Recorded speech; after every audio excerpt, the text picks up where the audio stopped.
You heard me, Arthur. Just sign the papers and you're done, Annie said. She sat across the kitchen table, but her voice felt distant, like it was echoing from another room.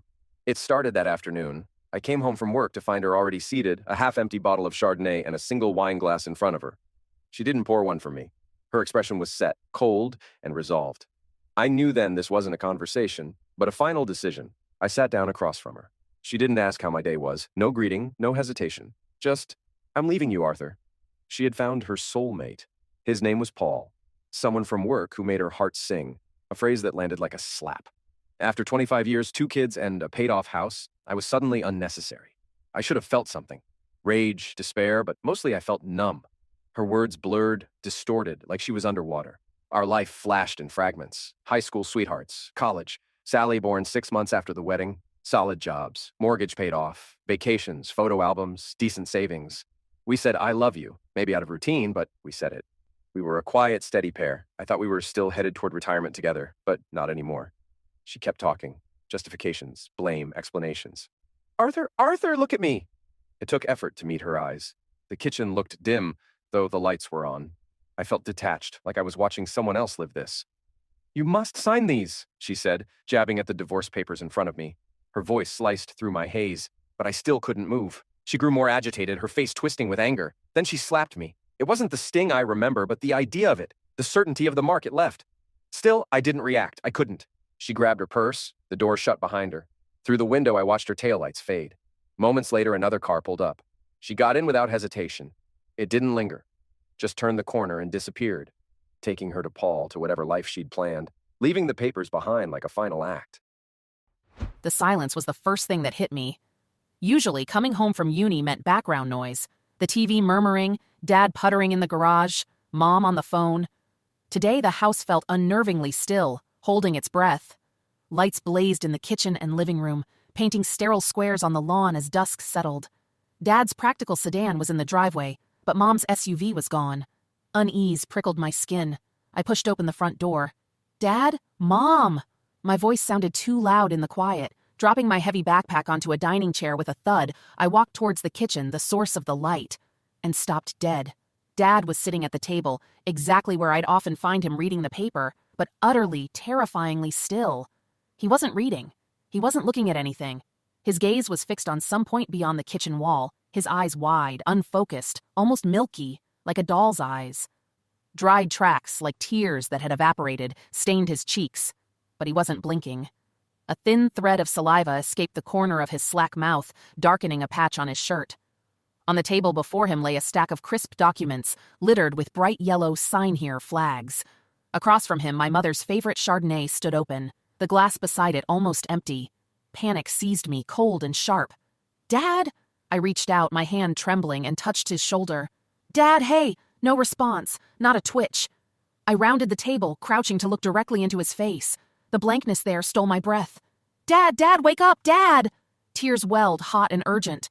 I shook his shoulder gently at first, then harder. Nothing. A strangled sob escaped me. "Okay, Sally, breathe. Slow down. Dad needs help."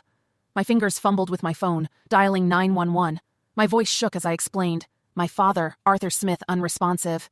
I gave my name, our address. They were sending an ambulance. Maybe 10 minutes. 10 minutes felt like an eternity. I sank into the chair beside him, taking his cold, limp hand in mine. I spoke to him softly, nonsense mostly, reassurances that everything would be okay, trying to project calm I didn't feel. This man, my steadfast, reliable father. He worked long hours as an accountant, but he never missed a school play, a recital. He endured my screeching violin practice for years, always encouraging, never complaining. For my 16th birthday, he'd saved up and bought me a Hofner violin, not the finest instrument, but miles better than my student models and precious because he gave it to me. Now, studying music at university focusing on strings, I had better instruments, but that Hofner held a piece of my heart. Seeing him like this, broken, shattered something inside me. Why was he like this? What could possibly... My gaze fell again on the papers. The bold type at the top jumped out. Petition for dissolution of marriage. What the actual hell? My blood ran cold. I snatched up the top page, scanning the dense legal jargon. My mother wanted to divorce my father? The wine glass, Dad's state? The pieces clicked into place with sickening clarity. She dropped this bomb on him, watched him shatter, and then just left. The car being gone wasn't just running an errand. She left him like this. Emotion is a strange, volatile thing. One moment, I was consumed by fear for my dad. The next, a wave of icy fury towards my mother washed over me, extinguishing any lingering warmth or compassion. How could she? Headlights swept across the kitchen window, the ambulance. Relief warred with the cold knot of anger in my gut. They were efficient, professional, loading Dad onto a gurney, checking vitals. I followed in my car after locking the house. His stillness, a terrifying image, burned into my mind. On the drive, I made the calls. Grandma, Dad's mom, Aunt Rhonda, his sister, Uncle Jim, his best friend, Tom, his manager at work, explaining Dad would be out indefinitely. Each call was a fresh wave of explaining the inexplicable. Found him unresponsive, hospital, don't know why yet. Everyone promised prayers, asked for updates. Tom assured me he'd handle emergency leave. The last call was the hardest. I dreaded it, the anger simmering just below the surface. But she had to know. I dialed her number. It rang twice before she picked up, her voice infuriatingly breezy. "Hello, Sally, my dear. How was your day?" Wow. Just wow. The casualness was grotesque. An hour, maybe more, had passed since I found him. She knew my class schedule. She knew I'd be home. She knew what I would find. "Where are you, Mom?" My voice was tight, strained. A slight pause. I left your father, Sally." The calculated understatement ignited the fuse. "You left him? You mean you detonated his entire world, watched him collapse, and just walked out? Is that the leaving you mean?" "Oh, honey, no," she protested, a false note of solicitude in her voice. "I tried to explain about Paul, about us, but he just shut down, didn't react. I thought it best to give him space, let him process." "Process? Mom, he wasn't processing. He was catatonic. Did you even check on him? Did you care that you utterly destroyed him, your husband, my father, and then abandoned him when he was vulnerable?" The words tore out of me, raw and furious. "Are you really that heartless? Do you have any idea what's happening right now? Or is it just inconvenient for your little romantic getaway?" "Sweetie, don't use that tone," she chided, attempting maternal authority. "I know this is a shock, but your father will be fine. He's stronger than you think. I'm only asking for what's fair, what's mine, and some support until Paul and I can get married." Lost touch with reality. Completely. Fair? You think any part of this is fair? And fine? I'm following the ambulance, taking Dad to the hospital right now, Mom. When I found him, he looked like he'd had a massive stroke, thanks to you. "Oh, Sally, my dear, I'm so sorry to hear that, but—" "No buts, Mom. No damn buts." I cut her off, shaking with rage. "Let me ask you something. This Paul, is he the same Paul from your work, the one you never shut up about?" A telltale hesitation. "Yes, darling." Paul, the younger colleague she'd constantly praised, laughed about. "So let me guess. He's what, 10, 12 years younger than you? And how long exactly has this singing heart bullcrap been going on?" Another pause, longer this time. 6 months. 6 months. Half a year of lies, deceit, clandestine meetings. "So, for 6 months you've been screwing a coworker behind Dad's back? Lying to him, lying to me, hiding this affair? I had no idea you were capable of being such a calculating, selfish bitch, Mom. And clearly neither did Dad, judging by the state you left him in. How in God's name did you think any of this would end well? That we'd just... what? Be happy for you?" "Well, I didn't expect you to be happy at first," she conceded incredibly. "But once you see Paul and me together, once we settle in, you'll understand. We're meant to be... we." Did she actually think I would leave my devastated father to move in with her and her home-wrecking boy toy? The sheer audacity choked me. "We? We? There is no we, Mom, not anymore. Understand this. I am staying with Dad, and there isn't a chance in hell I'm coming anywhere near you or that Paul? Sally Ann Smith." Her voice sharpened, indignant. "I am still your mother. You will not speak to me like that no matter how upset you are." "Then I guess we're done talking," I said, my voice dangerously quiet. Before she could utter another word, I stabbed the end call button. My hand was shaking. She tried calling back immediately multiple times. Then she started calling Dad's phone, which was ludicrous. Even if he had it, he wouldn't answer. I had his phone in my bag. I silenced her calls, letting them go to voicemail, each unanswered ring a small, bitter satisfaction. Waking up was like surfacing from immense pressure, deep underwater. There was a dull ache behind my eyes, a stiffness in my neck. The first sensation was warmth, soft lips pressing against mine, a gentle, hesitant kiss, yet imbued with a tenderness I hadn't felt from Annie in years. Then the clinical beeping of machines registered, the sterile smell of antiseptic. I groaned, a low sound of discomfort as muscles protested movement. My eyes fluttered open, expecting Annie, perhaps contrite, perhaps still angry. Instead, Tina Williams, my boss, stood there, pulling back slightly, a look of startled surprise morphing into concern on her striking face. Beyond her, Sally and my sister Rhonda rushed forward from the other side of the bed. "Dad, oh thank God, you're awake!" Sally's voice was thick with relief. "Easy, Arthur, you're okay. You're safe," Rhonda added, her hand resting reassuringly on my arm. Memories flooded back then, disjointed but horribly clear. Annie's pronouncement, the divorce papers, the receding world, the slap, her leaving. The finality of it settled like a cold stone in my gut. She wasn't just leaving. She was gone. What happened?" My voice was hoarse, unused.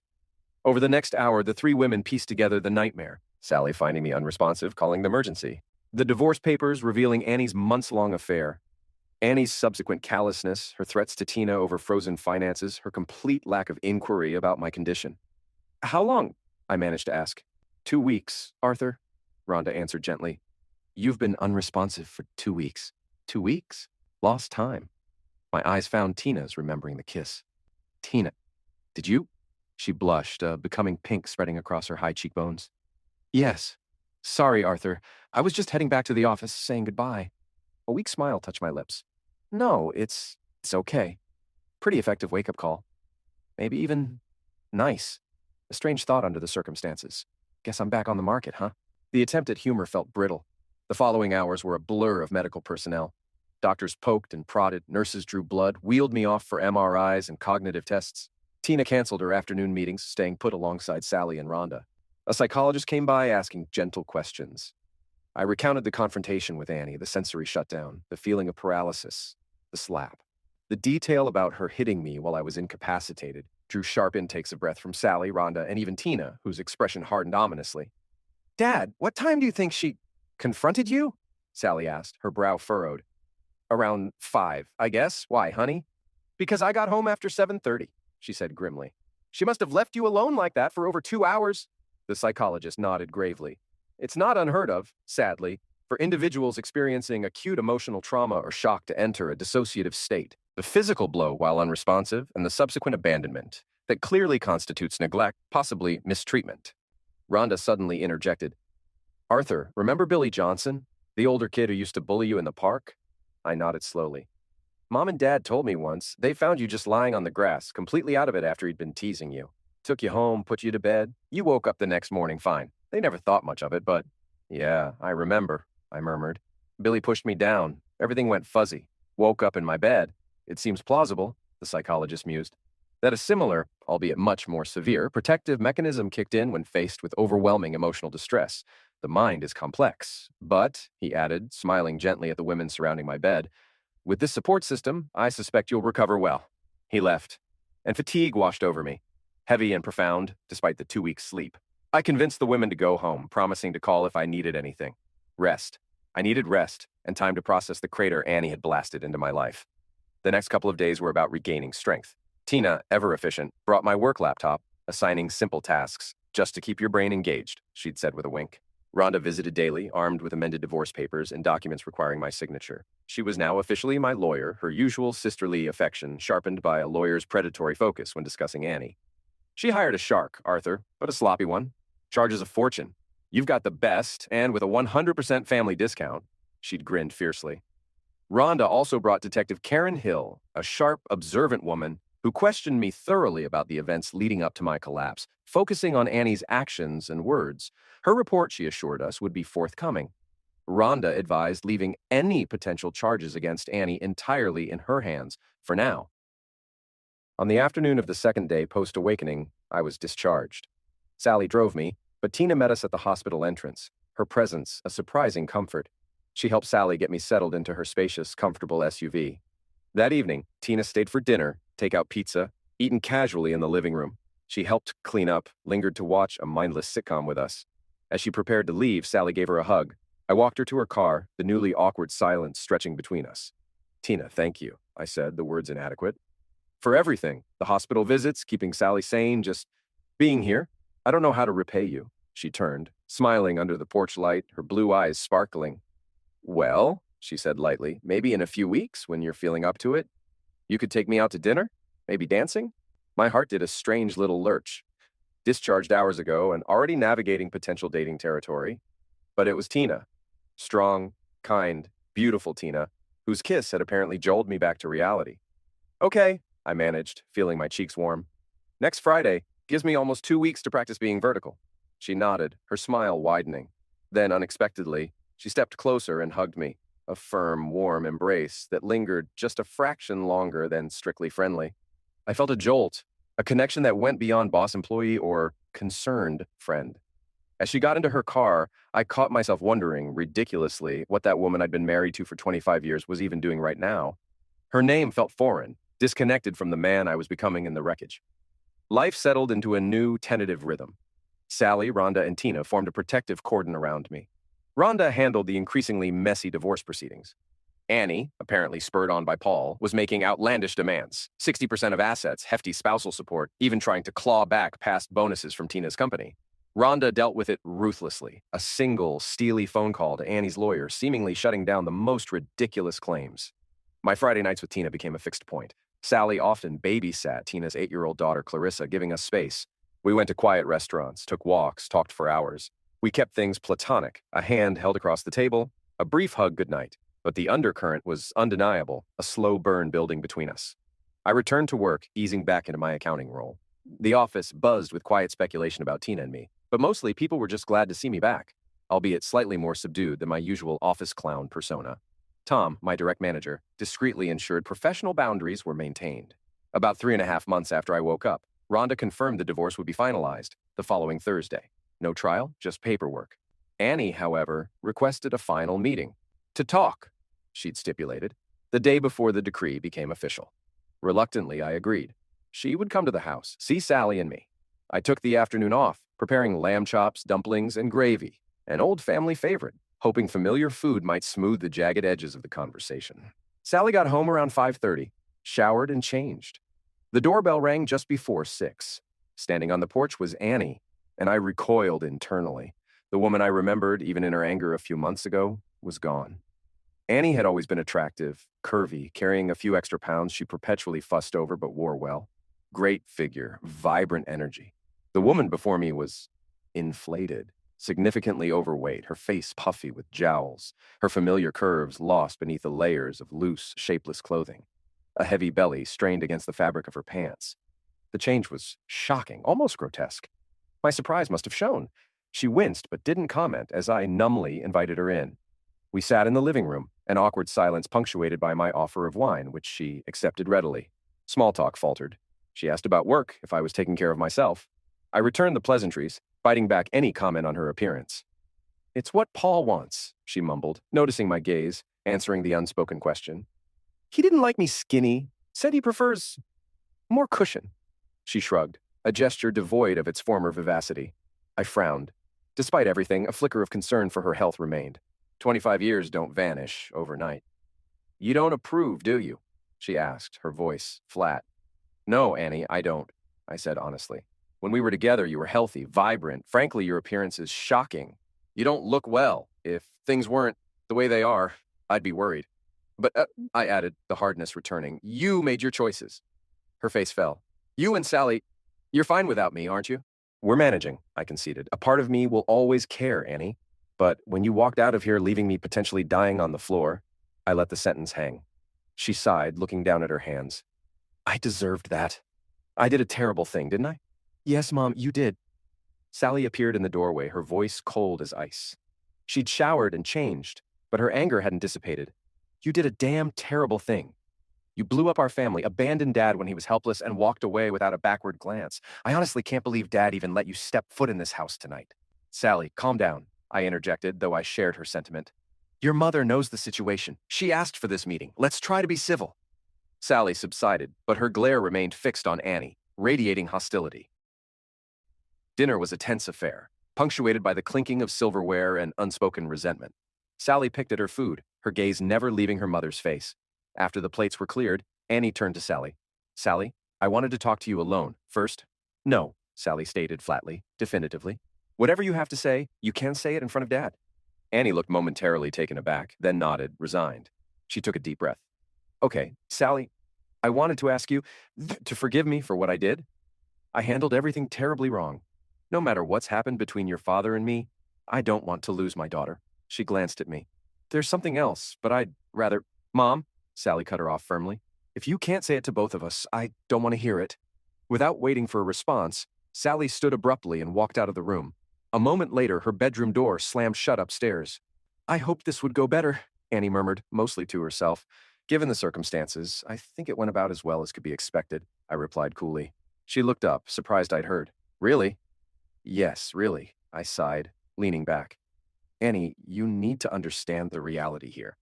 You aren't liked in this house right now. She started to protest, but I held up a hand. Let me finish. You carried on a months-long affair. You lied to both me and Sally. You ambushed me with divorce papers. When I was clearly in shock, incapacitated, you screamed at me and then hit me. Her eyes widened, deer in headlights fear flashing across her face. Oh yes, I remember most of it right up until the slap. Then you abandoned me, leaving me alone for hours until Sally found me. You showed zero concern for my well-being when Sally called you, terrified. You made ridiculous extortion attempts against my employer. And now you show up here, ostensibly for reconciliation, but your first move is trying to divide and conquer? And you ask Sally for forgiveness, but you haven't actually said the words "I'm sorry" to her, have you? I paused, letting the weight of it sink in. So, yes, Annie, all things considered, this went remarkably well. Tears welled in Annie's eyes, trembling on her lashes, but not yet falling. Were they for Sally? For me? Or for the mess she'd made of her own life? The divorce is final tomorrow, I continued, my voice devoid of emotion. If there's nothing else pertinent, I think this meeting is concluded. I stood and walked to the front door, opening it pointedly. She rose slowly, heavily, and walked towards the door. On the threshold, she turned back. Arthur, we did have some good years, didn't we? A pang of something nostalgia, loss, hit me. Yes, Annie, we did. Most of our time together was good. You were a good wife, a loving mother. I looked at her then, truly looked at the wreckage Paul had made. I don't know what that parasite did to your head, but the woman standing in front of me, she's not the Annie I married. She's a shadow manipulated into becoming this. I gestured vaguely at her altered form. Selfish, careless of the damage she inflicts. She looked down at her feet again. You really mean that? It wasn't a question. Yes. She turned to leave, then hesitated one last time, looking utterly broken. Arthur, about the house. The money? Paul said I should ask for... Ah, there it was. The real reason for the visit. Not forgiveness, money. A bitter laugh escaped me. Annie looked startled. Go tell Paul, I said, my voice hard as flint, that tomorrow your share of the savings and the house equity will be transferred to the account your lawyer provided Rhonda. And Annie? She looked up, apprehension in her eyes. Keep that money away from him. Hide it. Because if you give him access, it'll be gone before you blink. She nodded mutely and walked out into the night. The next morning, the final decree arrived electronically. Annie Smith and Arthur Smith were no more. A small, buried part of me felt a twinge of sadness for the life that was, but it was overwhelmed by relief. Freedom. At 48, I had a future again. Rhonda called to confirm the fund transfer was complete. That evening, pizza was ordered, and Rhonda, Tina, Clarissa, and Sally gathered at the house to celebrate my official freedom. Later, after Sally had taken Clarissa home and Rhonda had left, Tina stayed. The charged silence stretched, filled with unspoken anticipation. That night, the platonic phase of our relationship ended definitively and passionately. The weekend passed in a blissful blur of rediscovery, both emotional and physical. Tina's slight squeak when she sat down on Monday morning, coupled with the possessive fire in her eyes, told me I'd done something right. Life accelerated.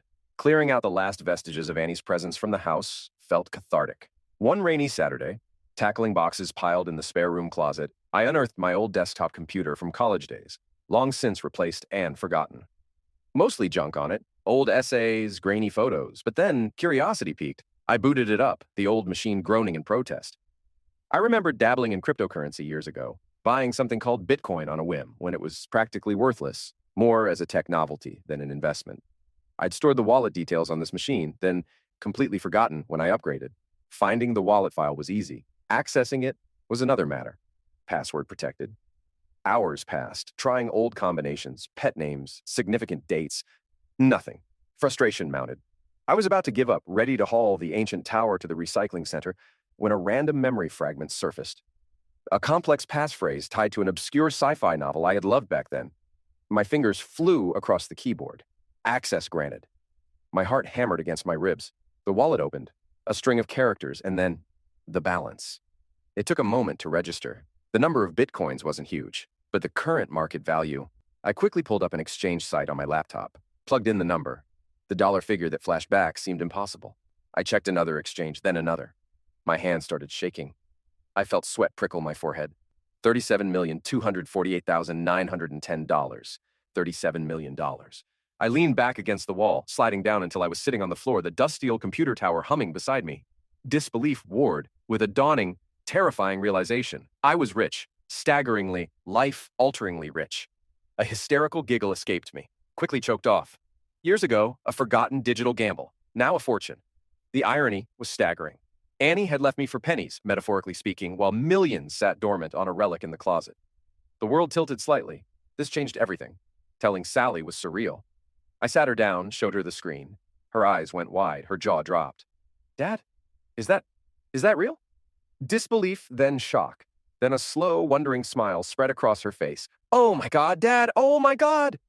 There were tears, questions, excited chatter. It wasn't just about the money. It was about security, possibility, a future suddenly brighter after so much darkness. Telling Tina came a few weeks later, after another blissful Friday night, curled up together on the sofa. It felt right. A testament to the trust and future we were building. I showed her the wallet balance on my laptop. She stared, blinked, then looked at me, her expression a mixture of astonishment and something else. Careful consideration. Arthur, wow, that's incredible. There was no grasping, no calculation in her eyes, just genuine surprise, and perhaps a touch of concern for how such wealth might change things. We talked late into the night about what it meant, about responsibility, about keeping it quiet for now. Her grounded reactions solidified my certainty about her. News like that, however, rarely stays truly secret, especially when lawyers are involved in setting up trusts and financial structures. Somehow, inevitably, the gossip filtered through the legal grapevine back to Annie. It was a Tuesday evening. I'd just gotten home loosening my tie when the doorbell rang insistently, repeatedly. I opened it to find Annie on the doorstep, her face contorted in a mask of fury and entitlement. Paul hovered behind her on the sidewalk, looking smug and predatory. Arthur, you didn't tell me, she shrieked, trying to push past me into the house. Our house. The one we'd paid off together, the equity split finalized months ago. Her entry now was trespass. Tell you what, Annie, I asked calmly, blocking her way. The divorce is final. There's nothing left to tell. The money, the Bitcoin, Rhonda let it slip to my lawyer. You hid millions from me. Her voice rose to a screech. That's marital property. I deserve half. What I owned before we separated, especially something forgotten from years ago, isn't automatically marital property, Annie. Especially after you signed the final settlement. It's over. You need to leave. You owe me, she screamed, desperation making her reckless. She shoved me hard, trying to force her way in. I stood firm. Paul took a step forward, menacingly. Suddenly, Annie's eyes darted to the side, fixating on the small, decorative shovel Sally used for her potted plants near the door. Before I could react, she snatched it, swinging it wildly. I raised my arm instinctively to block. The metal edge connected sharply with my forearm, sending a jolt of searing pain through me. Blood welled instantly. Adrenaline surged. I shoved her back hard. She stumbled off the porch, landing heavily on the lawn, the shovel clattering beside her. Paul started towards me, but stopped as I pulled out my phone, dialing emergency with my good hand. I've been attacked. My ex-wife attacked me with a shovel. Send police immediately. Annie scrambled to her feet, wild-eyed, as sirens wailed faintly in the distance. Paul grabbed her arm, pulling her towards their car. They sped off just as the first police cruiser rounded the corner. The officers took my statement, photographed my bleeding arm, which required stitches later, and documented the scene. A warrant was issued for Annie's arrest attack with a tool. She was picked up later that night. The repercussions were swift and ugly. A few nights later, I woke to the sound of crackling and shouting. Rushing to the window, I saw my sedan engulfed in flames in the driveway, neighbors gathering on the street, arson. It wasn't hard to guess who was responsible. Enough was enough. The next day, I hired a top-tier private investigator and instructed Rhonda to pursue every legal avenue. The PI quickly found footage from a neighbor's security camera, grainy but clear enough, showing Paul, hooded but identifiable, sneaking up to my car, dousing it with accelerant, and setting it ablaze before fleeing. The legal machinery ground into motion. Rhonda prepared lawsuits against both Annie and Paul for the assault, property destruction, conspiracy, and emotional distress. Then came the roadside attack. I was driving home late from the office one evening, taking a quieter back road. Suddenly, headlights flared in my rearview mirror, blinding me. A dark, nondescript sedan tailgated aggressively before swerving sharply in front, forcing me to slam on the brakes. Simultaneously, another car blocked me from behind. Two men jumped out of the front car, yanking open my driver's side door before I could even react. "Get out, wallet, now!" one snarled, his face obscured by a beanie pulled low. Not Paul, not Annie, hired thugs. "What wallet?" I stalled, my mind racing, heart pounding against my ribs. "The crypto wallet, a-hole! The keys! Where are they? Give 'em up!" Panic threatened to overwhelm me, but anger surged hotter. They knew. Annie and Paul must have sent them. This wasn't just about divorce bitterness anymore, it was dangerous. In the trunk, locked in a secure case, was my .357 Magnum, legally owned, which I'd taken to the range earlier that week, and hadn't yet unloaded back into the house safe.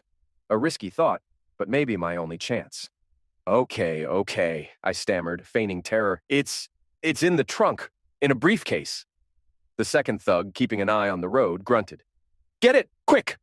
My hand shook as I popped the trunk release. I got out slowly, hands raised slightly. One thug followed me closely, the other watched the road. At the trunk, I fumbled with the case locks, my fingers slick with sweat. Clicking it open, I didn't reach for the non-existent briefcase. I grabbed the heavy Magnum, the cold steel a solid reality in my hand. Spinning around, I raised the weapon, not aiming directly at them, but pointing it skyward. "Get the hell away from my car, now!" They froze, eyes wide with shock above their masks. The sight of the powerful handgun clearly wasn't part of their plan. I fired 2 shots into the air. The roar of the Magnum echoed deafeningly in the quiet night.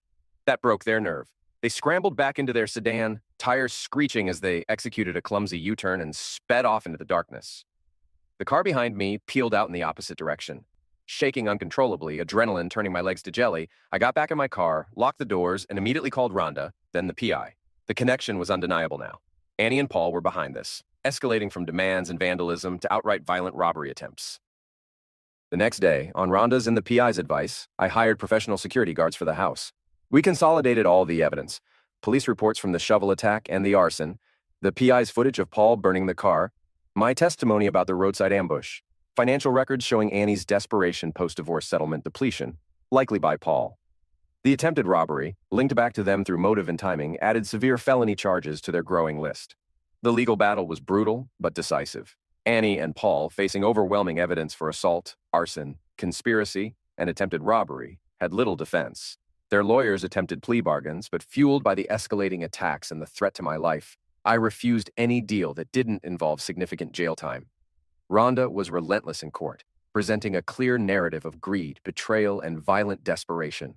The divorce was already final, a clean break, legally sealed before the worst of the attacks. The subsequent criminal trials were swift. Annie, weeping and portraying herself as manipulated by Paul, received a lesser but still substantial sentence due to her direct involvement in the assault and conspiracy. Paul, identified definitively in the arson and implicated as the ringleader in the robbery attempt, got a much longer term. Life moved on, scarred but not broken. A year later, Tina and I stood before a small gathering of friends, family, and colleagues beside a tranquil lake, bathed in the warm glow of the afternoon sun. We exchanged vows, simple words carrying profound weight. Sally stood beside Tina, radiant. Clarissa, our flower girl, beamed. It wasn't about erasing the past, but building a new, stronger future on solid ground. Annie and Paul remained incarcerated, their choices leading them to concrete walls, while ours led us here, to love and rebuilding. The $37 million, managed wisely, provided security. But the true wealth was found not in a forgotten digital wallet, but in the resilience of love, the loyalty of family, and the quiet strength discovered in the face of betrayal.